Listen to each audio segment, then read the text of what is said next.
আমি এবারে ছাপ্পা মেরে ওকে হারাবো, যাতে গন্ডগোল করবো আমি ওকে হারাবো। এখন অশোক দিনটা তাকে হারাবার ছাপ্পা মেরে হারিয়েছিল, আমি এবারে ছাপ্পা মেরে ওকে হারাবো। ভোটের আগে যিনি এভাবে একেবারে প্রকাশ্যে বলছেন ছাপ্পা ভোট দিয়ে বিজেপিকে হারাবো, সেই শেখ শাহজাহান পালা বদলের পরেই পদত্যাগ করলেন। শুধু তাই নয়, মুখ্যমন্ত্রীর সঙ্গে সহযোগিতার বার্তা দিলেন তৃণমূল নেতা। কথা বলবো সুজিত আমাদের প্রতিনিধির সঙ্গে। সুজিত, এত পুরো উলট পুরাণ।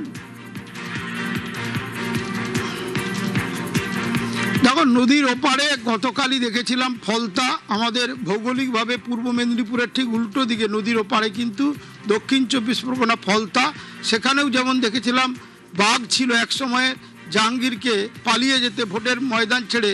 এখানেও কিন্তু শেখ শাহজাহান এই নামটা কিন্তু যথেষ্টই বলা যায় যে রাজনৈতিক মহলে আলোচিত নাম। আসলে শেখ শাহজাহান তাবড় তৃণমূল নেতা, সেই তাবড় তৃণমূল নেতাকেও দেখলাম ভোটের আগে যে হুমকি দিতে, সেই তিনি কিন্তু সুরসুর করে পদত্যাগ করলেন। গোটা বিষয়টি নিয়ে রাজনৈতিক মহলে চর্চা শুরু হয়েছে। তাহলে কি কোনো রকম চাপ হয়তো শাসক দল বর্তমানে যারা ক্ষমতায় এসেছে চাপ দিয়েছে? তা কিন্তু বলছেন না তিনি বলছেন উন্নয়নের স্বার্থে আমার এই সরে যাওয়া। কেন না, রাজ্যের যিনি মুখ্যমন্ত্রী হয়েছেন তিনি জেলার মানুষ এবং রাজ্যে ব্যাপকভাবে সমর্থন পেয়েছে বিজেপি এবং এই জেলায় ওয়াশ আউট হয়ে গেছে তৃণমূল, এটাই তিনি দাবি করলেন এবং একেবারে বলা যায় ঠান্ডা মাথায় তিনি কথা বললেন সাংবাদিকদের সঙ্গে। বলেও দিলেন সেই ব্যক্তি যিনি ভোটের আগে ছাপ্পা মেরে বিজেপিকে হারানোর কথা বলেছিলেন, তিনি আজ বলছেন যে আমি ময়নার স্বার্থে ফলতা সোনার ফলতা হবে। যেমন যে ভাষাটা শুনেছিলাম গতকাল জাহাঙ্গীরের মুখে, একেবারে অবিকল তারই যেন প্রতিধ্বনি শোনা গেল।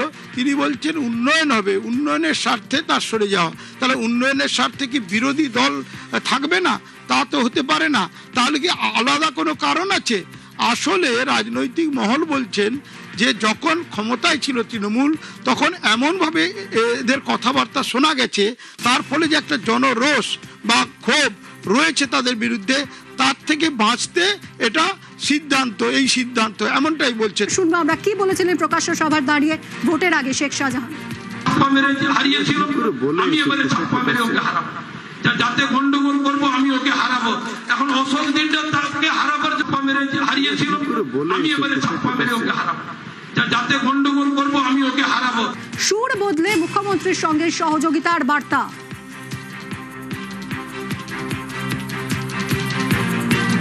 ময়নায় ভোটে ছাপ্পা হয়নি, এটা আমাকে খুবই আনন্দ লেগেছে। যেভাবে হয়তো মেশিনের কাউন্টিংয়ে রিগিং আমি নিজেই ছিলাম ওখানে, মানুষের কাছে আমরা হয়তো পৌঁছতে পারিনি আর অন্যের ঘাড়ে দোষ দিয়ে দিব, এটা আমার দ্বারা কোনোদিন হয়নি আর হবেও নি। আমার থাকাটাই ঠিক হবে না, যার জন্য আমি নিজে সরে গেলাম।